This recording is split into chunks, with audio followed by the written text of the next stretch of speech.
Hello everybody. This is Mr. B. N. Ghadai speaking from Bhubaneswar, and I'm a retired PG teacher from DPS Damanjodi, and I have about 30 years of teaching experience at Pulse 2 level. And after my retirement, I want to benefit a larger number of students by sharing my experience. And today, for that reason, I have taken up a topic to discuss, and that is aggregate supply. And as you know, in the last video, I discussed about aggregate demand, and today I have taken up aggregate supply. As far as the concept of aggregate supply is concerned, it is the money value of all final goods and services that all the producing sector in the economy, they are planning to supply in the economy at a given period of time. So here in this definition, two things that is there very important that you have to stress. One is it is the money value of all final goods and services. One is the final goods and services, because in the national income chapter we have discussed because in the calculation of national income we take only final goods. Its counterpart is the intermediate goods. Intermediate goods are not taken in the calculation of national income. Only the value of final goods are taken for the calculation of national income. That's why here also we say aggregate supply is the money value of all final goods and services that the producing sector are planning to supply. Here again another point, that is planning. It is not what they have supplied, it is what they are planning to supply in the economy in a given period of time. So that's why the aggregate supply is a planned output. It is called planned output. Aggregate supply is planned output. It is a ex ante output, ex ante concept, because that is what they are planned to supply. The actual supply may be equal to it, or maybe more than it or less than it. But this is a planned supply.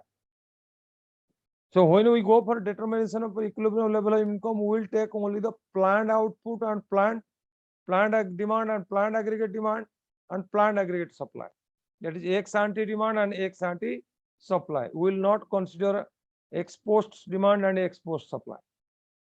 So that's why here aggregate demand, that's why be very clear about this concept. It is the money value of all final goods and services that the producing sector they are planning to supply in the economy at a given period of time. Another concept related to this aggregate supply, that the aggregate supply is equal to the national income. Aggregate supply is the same thing as the national income. They are the one and the same thing.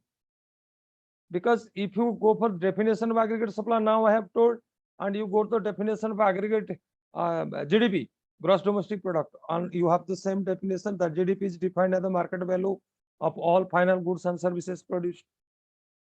So GDP, when you go for calculation GDP, we take the value of market value of all final goods and services.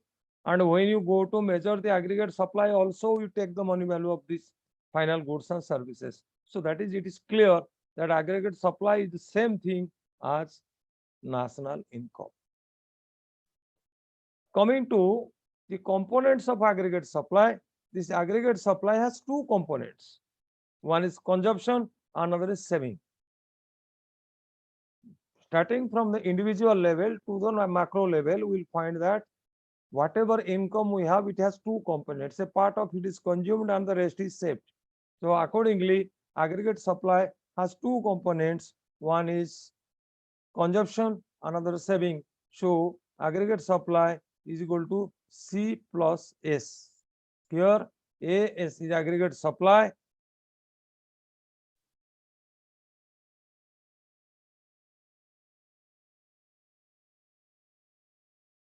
And here C is consumption and S is saving. Consumption, expenditure and saving. So aggregate supply is C plus S.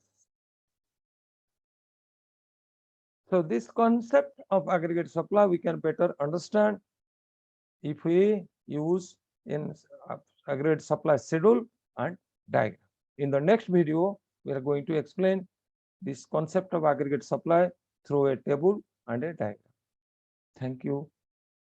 Good morning. Oh.